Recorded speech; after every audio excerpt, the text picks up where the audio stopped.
Tak terukur kasih-Mu Yesus, Kau telah mati gantikan diriku. Kau curahkan darah-Mu untuk tebus dosaku. Layaklah Kau Tuhan, dipuji dan disembah dengan segenap hatiku. Layaklah Kau Tuhan, dipuji dan disembah dengan segenap jiwa ragaku.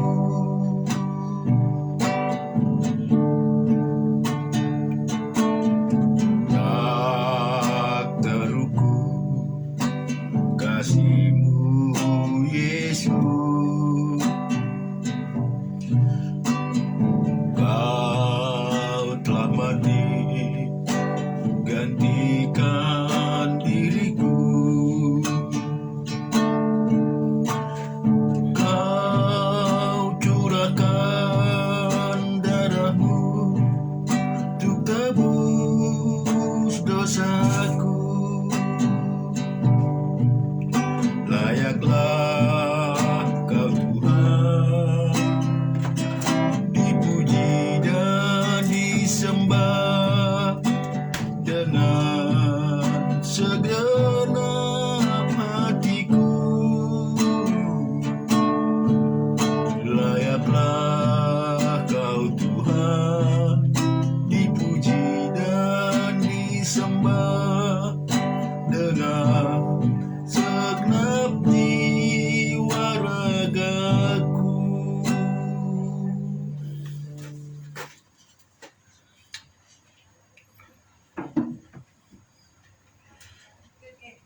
Benar Tuhan, Engkau layak dipuji dan disembah, Allah dan Tuhan kami. Terima kasih Tuhan Yesus, Engkau telah menebus setiap dosa kami.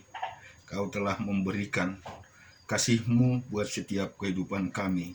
Terpuji nama-Mu, haleluya, amin. Kita akan baca firman Tuhan. Kita mau membaca dari Matius pasal yang ke-5 ayat 17 sampai dengan 48.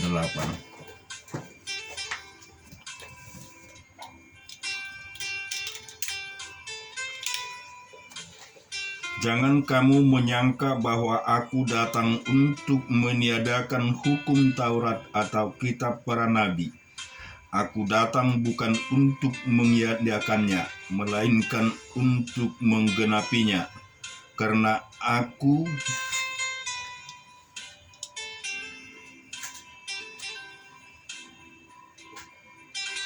berkata kepadamu, sesungguhnya selama belum lenyap langit dan bumi ini, satu iota atau satu titik pun tidak akan ditiadakan dari hukum Taurat sebelum hukumnya terjadi. Karena itu siapa yang meniadakan salah satu perintah hukum Taurat sekalipun yang paling kecil dan mengajarkan demikian kepada orang lain, ia akan menduduki tempat yang paling rendah di dalam kerajaan surga. Tetapi siapa yang melakukan dan mengajarkan segala perintah-perintah hukum Taurat, ia akan menduduki tempat yang tinggi di dalam kerajaan surga. Maka aku berkata kepadamu, jika hidup keagamaanmu tidak lebih benar dari pada hidup keagamaan ahli-ahli Taurat dan orang-orang Farisi, sesungguhnya kamu tidak akan masuk ke dalam kerajaan surga. Kamu telah mendengar yang difirmankan kepada nenek moyang kita, jangan membunuh, siapa yang membunuh harus dihukum. Tetapi aku berkata kepadamu, setiap orang yang marah terhadap saudaranya haruslah dihukum. Siapa yang berkata kepada saudaranya kafir harus dihadapkan ke mahkamah agama, dan siapa yang berkata jahil harus diserahkan ke dalam neraka yang menyala-nyala. Sebab itu jika engkau mempersembahkan persembahanmu ke atas mezbah dan engkau teringat akan sesuatu yang ada dalam hati saudaramu terhadap engkau, tinggalkanlah persembahanmu di depan mezbah itu dan pergilah berdamai dahulu dengan saudaramu, lalu kembali untuk mempersembahkan persembahanmu itu. Segeralah berdamai dengan lawanmu selama engkau bersama-sama dengan dia di tengah jalan, supaya lawanmu itu jangan menyerahkan engkau kepada hakim dan hakim itu menyerahkan engkau kepada pembantunya dan engkau dilemparkan ke dalam penjara. Aku berkata kepadamu, sesungguhnya engkau tidak akan keluar dari sana sebelum engkau membayar hutangmu sampai lunas. Kamu telah mendengar firman, jangan berzina. Tetapi aku berkata kepadamu, setiap orang yang memandang perempuan serta menginginkannya sudah berzina dengan dia di dalam hatinya. Maka jika matamu yang kanan menyesatkan engkau, cungkillah dan buanglah itu, karena lebih baik bagimu jika satu dari anggota tubuhmu binasa daripada tubuhmu dengan utuh dicampakkan ke dalam neraka. Dan jika tanganmu yang kanan menyesatkan engkau, penggallah dan buanglah itu, karena lebih baik bagimu jika satu dari anggota tubuhmu binasa daripada tubuhmu dengan utuh masuk neraka. Telah difirmankan juga, siapa yang menceraikan istrinya harus memberi surat cerai kepadanya. Tetapi aku berkata kepadamu, setiap orang yang menceraikan istrinya kecuali karena zina, ia menjadi kan istrinya berzina, dan siapa yang kawin dengan perempuan yang diceraikan, ia berbuat zina. Kamu telah mendengar pula yang difirmankan kepada nenek moyang kita, jangan bersumpah palsu, melainkan peganglah sumpahmu di depan Tuhan. Tetapi aku berkata kepadamu, janganlah sekali-kali bersumpah baik demi langit, karena langit adalah tahta Allah, maupun demi bumi, karena bumi adalah tumpuan kakinya, ataupun demi Yerusalem, karena Yerusalem adalah kota raja besar.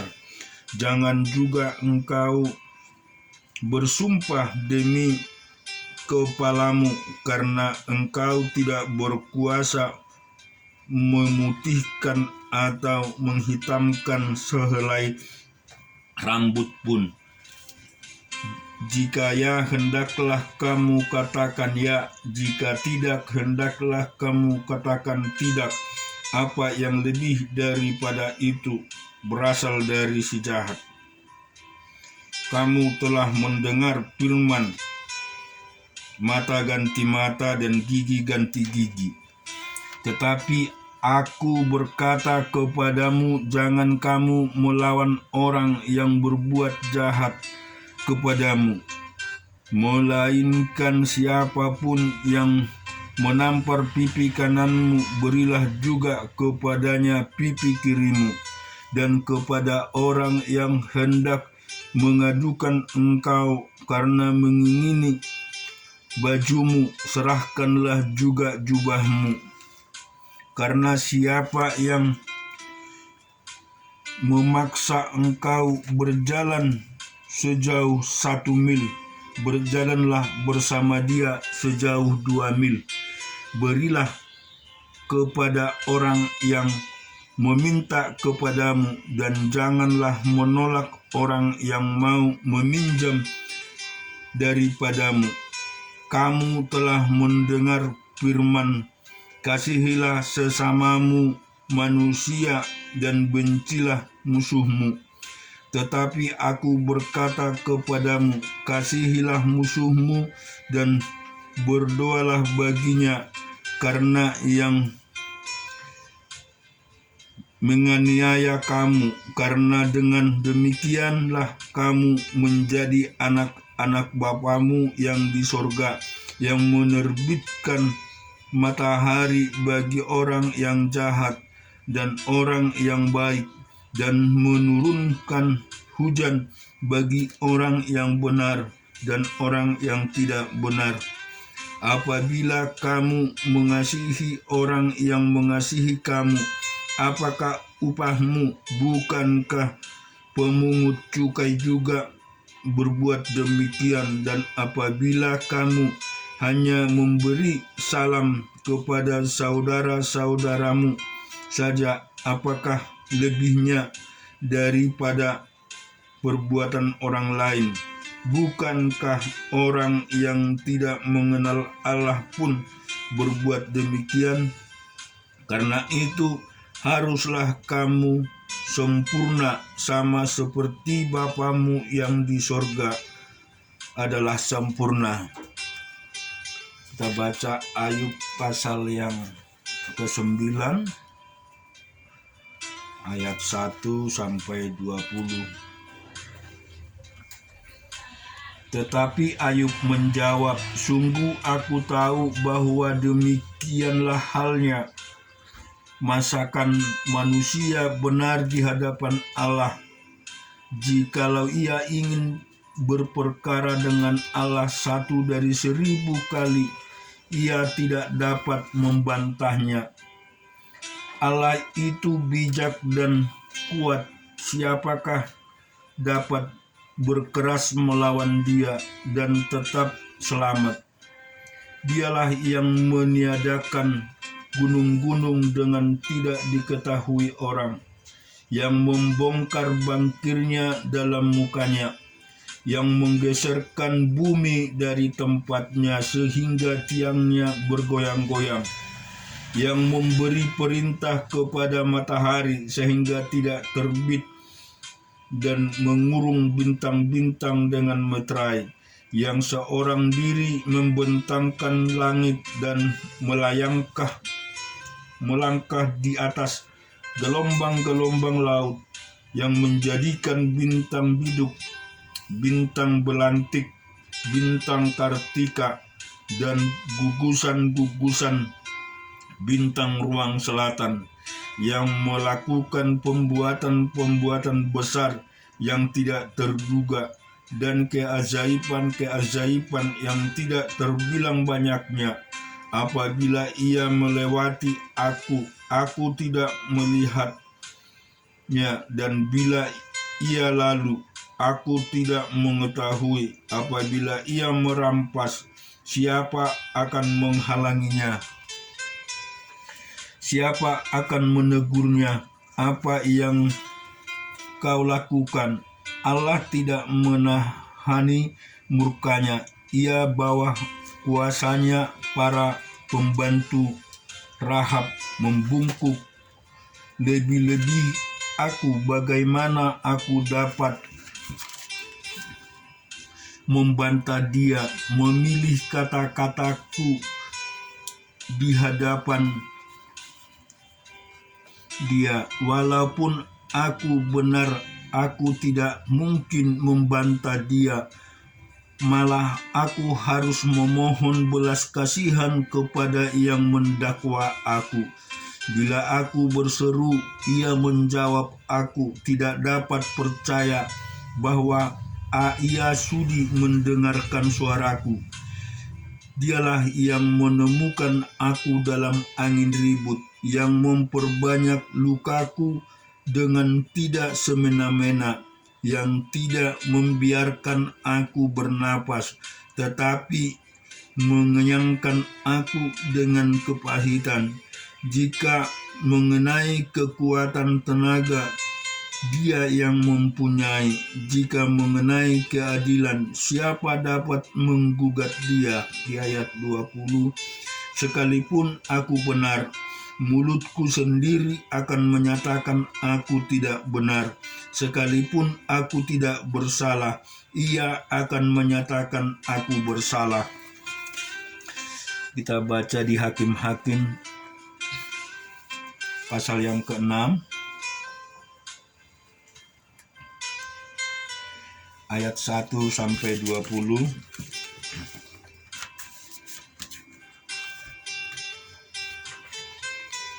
Tetapi orang Israel melakukan apa yang jahat di mata Tuhan, sebab itu Tuhan menyerahkan mereka ke dalam tangan orang Midian 7 tahun lamanya.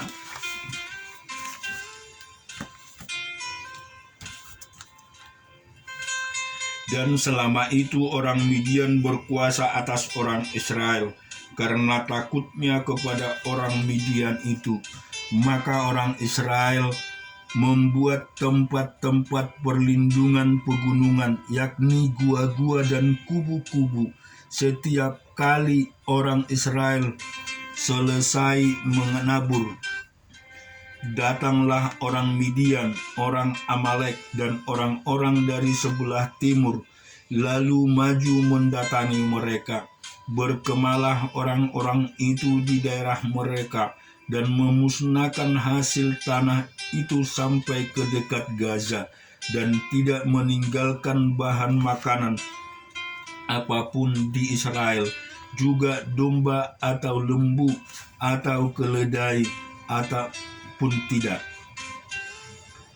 Sebab orang-orang itu datang maju dengan ternaknya dan kemahnya, dan datangnya itu berbanyak seperti belalang. Orang-orangnya dan unta-untanya tidak terhitung banyaknya. Sekaliannya datang ke negeri itu untuk memusnahkannya.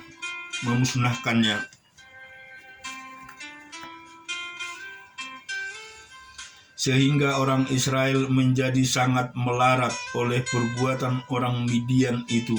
Lalu berserulah orang Israel kepada Tuhan. Ketika orang Israel berseru kepada Tuhan karena orang Midian itu, maka Tuhan mengutus seorang nabi kepada orang Israel yang berkata kepada mereka, "Beginilah firman Tuhan Allah Israel, Akulah yang menuntun kamu keluar dari Mesir dan yang membawa kamu keluar dari rumah perbudakan. Aku melepaskan kamu dari tangan orang Mesir dan dari tangan semua orang yang menindas kamu. Bahkan aku menghalau mereka dari depanmu dan negeri mereka kuberikan kepadamu. Dan aku telah berfirman kepadamu, Akulah Tuhan Allahmu, maka janganlah kamu menyembah Allah orang Amori yang negerinya kamu diami ini. Tetapi kamu tidak mendengarkan firmanku itu. Kemudian datanglah malaikat Tuhan dan duduk di bawah pohon terbatin di Opra, kepunyaan Yoas orang Yabieser itu, sedang Gideon anaknya mengirit gandum dalam tempat pemerasan anggur agar tersembunyi bagi orang Midian. malaikat Tuhan menampakkan diri kepadanya dan berfirman kepadanya demikian, Tuhan menyertai engkau, ya pahlawan gagah berani. Jawab Gideon kepadanya, Tuanku, jika Tuhan menyertai kami, mengapa semuanya ini menimpa kami? Di manakah segala perbuatan-perbuatannya yang ajaib yang diperintahkan oleh nenek moyang kami kepada kami, ketika mereka berkata, bukankah Tuhan telah menuntun kita keluar dari Mesir? Tetapi sekarang Tuhan membuang kami dan menyerahkan kami ke dalam cengkraman orang Midian. Lalu berpalinglah Tuhan kepadanya dan berfirman, pergilah dengan kekuatanmu ini, dengan selamatkanlah orang Israel dari cengkraman orang Midian. Bukankah aku mengutus engkau? Tetapi jawabnya kepadanya, Tuanku, dengan apakah akan kuselamatkan orang Israel? Ketahuilah, kaumku adalah yang paling kecil di antara suku Manase, dan aku pun seorang yang paling muda di antara kaum keluargaku. Berfirmanlah Tuhan kepadanya, tetapi akulah yang menyertai engkau, sebab itu engkau akan memukul kalah orang Midian itu sampai habis. Maka jawabnya kepadanya, jika sekiranya aku mendapat kasih karunia di matamu, maka berikanlah kepadaku tanda bahwa engkau sendirilah yang berfirman kepadaku. Janganlah kiranya pergi dari sini sampai aku datang kepadamu membawa persembahanku dan meletakkannya di hadapanmu. Firman-Nya, aku akan tinggal sampai engkau kembali. Masuklah Gideon ke dalam, lalu mengolah seekor anak kambing dan roti yang tidak beragi dari seeva tepung. Ditaruhnya daging itu ke dalam bakul dan kuahnya ke dalam periuk. Dibawanya itu kepadanya ke bawah pohon terbatin, lalu disuguhkannya. Berfirmanlah malaikat Allah kepadanya, ambillah daging dan roti yang tidak beragi itu, letakkanlah ke atas batu ini, dan curahkanlah kuahnya. Maka diperbuatnya demikian. Kita akan membaca di dalam Keluaran 27 ayat 1 sampai 21.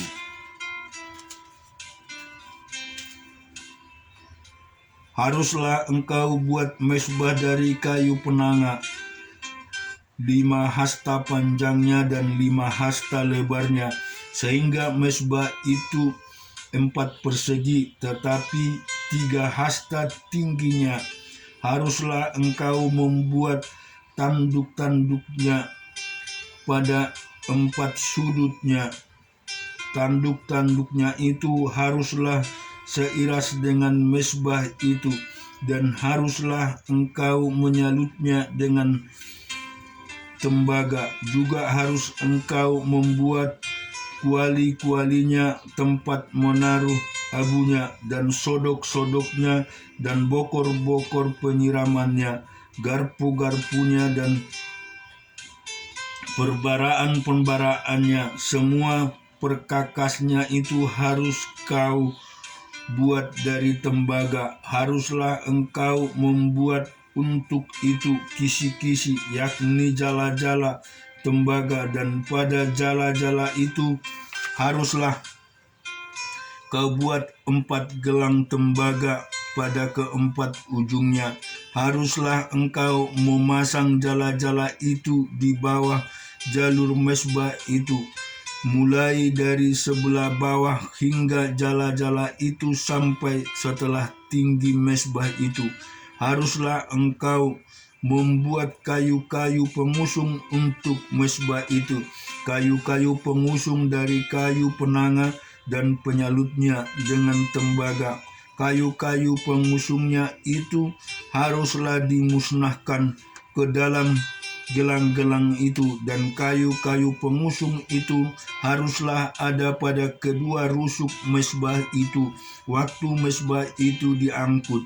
Mezbah itu harus kau buat berongga dan dari papan seperti yang ditunjukkan kepadamu di atas gunung itu. Demikianlah harus dibuat mezbah itu. Haruslah engkau membuat pelataran kemah suci. Untuk pelataran itu pada sebelah selatan harus dibuat layar dari lenan, harus yang dipintal benangnya 100 hasta panjangnya pada sisi yang satu itu.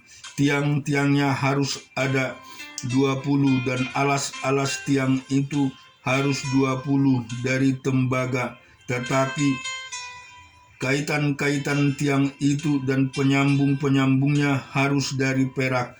Demikian juga pada sebelah utara, pada panjangnya harus ada layar yang 100 hasta panjangnya. Tiang-tiangnya harus ada 20 dan alas-alas tiang itu harus 20 dari tembaga, tetapi kaitan-kaitan tiang itu dan penyambung-penyambungnya harus dari perak. Dan pada lebar pelataran pada sebelah barat haruslah ada layar yang 50 hasta dengan 10 tiangnya dan 10 alas tiang itu. Layar pelataran itu yaitu bagian muka pada sebelah timur harus 50 hasta,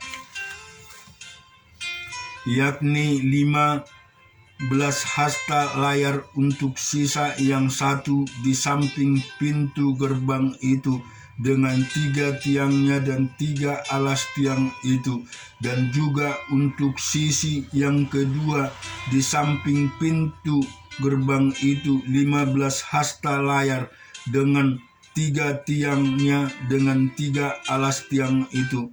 Tetapi untuk pintu gerbang pelataran itu tirai 20 hasta dari kain ungu tua dan kain ungu muda, kain kermiji dan kain lenan halus.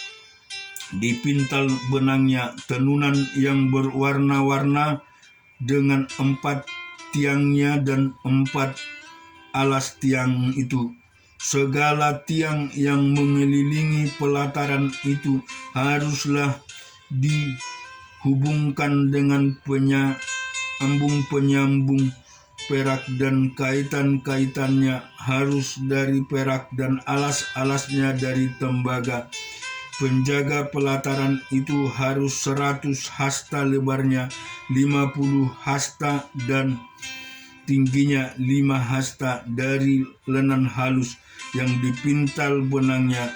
Dari alas-alasnya harus dari tembaga. Adapun segala perabot untuk seluruh perlengkapan kemah suci dan juga segala patoknya dan segala patok pelataran semuanya harus dari tembaga. Haruslah kau perintahkan kepada orang Israel supaya mereka membawa kepadamu minyak zaitun tumbuk yang murni untuk lampu, supaya orang dapat memasang lampu agar tetap menyala dalam kemah pertemuan di depan tabir yang menutupi tabut hukum. Haruslah Harun dan naik dan anak-anaknya mengaturnya dari petang sampai pagi di hadapan Tuhan. Itulah suatu ketetapan yang berlaku untuk segala selama-lamanya bagi orang Israel turun-temurun. Amin. Tuhan memberkati kita semua.